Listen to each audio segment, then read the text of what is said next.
Escucha por favor las siguientes 3 declaraciones y en tu mente piensa si lo que dice este autor de nombre Charles Swindoll tiene sentido. No si es correcto o incorrecto, sino si tiene sentido.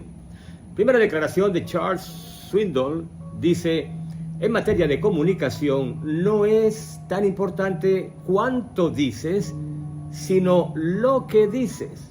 Bueno, parece tener sentido. La segunda dice de la siguiente manera: en materia de comunicación no es tanto la elocuencia de tus palabras lo que importa, sino cuán sinceras ellas son. También parece tener sentido lo que dice. Y la tercera, bueno, como consecuencia de las 2 anteriores, él dice: un discurso de 2 minutos puede ser más memorable y más eficiente que uno de 2 horas. ¡Wow! Allí nos detenemos para pensar. No suena muy razonable, a menos que me des un ejemplo. ¿Cuánto se puede decir en 2 minutos? ¿Y cómo decirlo para que sea más memorable y más eficiente que un discurso de 2 horas? Bueno, quiero decirte que de esto trata nuestro relato para hoy. Pero antes de dar más detalles, dame el privilegio de saludarte y darte la bienvenida a la continuación de la serie. Cuéntame esa historia. Otra vez. ¿Y quién la cuenta para nosotros? Bueno, ya mencioné el nombre. Un autor, Charles R. Swindoll, en su obra The Quest for Character, en inglés. En español diríamos algo así como, literalmente, la búsqueda o en busca del carácter. O quizás, un poquito más elegante, en procura del desarrollo del carácter. Algo así. Publicado por Multnomah Press en el año de 1987. ¿Y qué nos dice el relato que nos cuenta Charles Swindoll? Bueno, él da un pequeño trasfondo al principio del relato. Dice: es el año 1863, exactamente el mes de julio, y el lugar un sitio llamado Gettysburg, donde se libró la batalla que definió la guerra civil norteamericana y le puso fin. Pero el caso es que, como ocurre con toda guerra, muchos eran los muertos. En total, dice él, entre muertos, soldados heridos y soldados desaparecidos, el número pasaba de 50,000.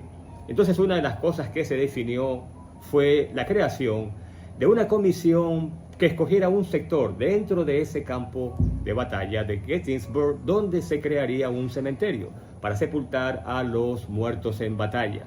La comisión no solamente eligió el lugar y procedió con los pasos necesarios para crear el cementerio, sino que además escogió una fecha para su dedicación o consagración. Esa fecha fue el 19 de noviembre de 1863. Por supuesto, esta comisión también se encargó de los detalles de la programación. Y una de las partes más importantes de esa programación consistía en la selección del orador principal. Y la comisión no tuvo gran dificultad en seleccionarlo. Se trataba nada menos que de Edward Everett, un hombre reconocido por todos como un fino orador. Nadie podía rivalizar con él. Era el primero en su clase, pero además era un gran patriota y un hombre que amaba mucho a su nación. El caso es que una vez que determinan quién sería el orador principal, resulta que la comisión no esperaba que ocurriera lo siguiente, y es que el presidente de la República, nada menos que Abraham Lincoln, anunció que él estaría presente. Y al anunciar que estaría presente, ya la comisión se dio cuenta de que había ignorado al presidente de la nación, no lo había invitado, y ahora tenía que encontrarle dentro de la programación un espacio para que él dirigiera a los presentes unas palabras apropiadas para la ocasión. El caso es que el día de la dedicación llegó. Y como pueden imaginar, o como podríamos esperar, Edward Everett, ese día, dicen los presentes, que dio un discurso, bueno, para la historia. Todo parecía encajar a la perfección. No solamente el contenido del mensaje, sino el tono de la voz, los gestos, la inflexión, las pausas. El hombre era todo un virtuoso de la oratoria. Bueno, y ahora, el discurso, ¿cuánto duró? 1 hora y 57 minutos, casi 2 horas. Le toca el turno nada menos que al presidente de la nación. Y ahora, por supuesto, después de escuchar ese florido discurso, elocuencia pura, el presidente se dio cuenta de que estaba en una situación de aprieto. De hecho, cuando se coloca de pie, le menciona a la persona que está a su lado, le dice: creo que esto no les va a gustar. Pero él siguió adelante. Voy a tomarme la libertad. Bueno, humildemente. Tengo aquí el discurso en español. Si puedes medirlo, vamos a comprobar a ver si son 2 minutos. Los 2 minutos comienzan en este momento. Hace 87 años, nuestros padres crearon en este continente una nueva nación, concebida bajo el signo de la libertad y consagrada a la premisa de que todos los hombres nacen iguales. Hoy nos hallamos embarcados en una vasta guerra civil que pone a prueba la capacidad de esta nación o de cualquier otra, concebida así y así dedicada para subsistir por largo tiempo. Nos hemos reunido en el escenario donde se libró una de las grandes batallas de esta guerra.